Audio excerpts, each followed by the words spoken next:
Hi, in front of me is Samsung Galaxy F54 and today I would like to show you how you can download and apply Rosemary font. Begin by going into settings and tapping on display section after scrolling down. Now scroll down again. Click on font size and style. Go into font style and tap on download fonts.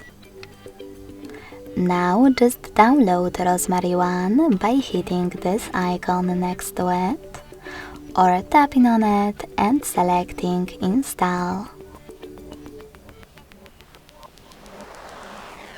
Now you can apply it by hitting apply button or going back and clicking on it on the list. Thanks so much for watching. If you enjoyed this video, don't forget to leave a like, comment and subscribe. Bye!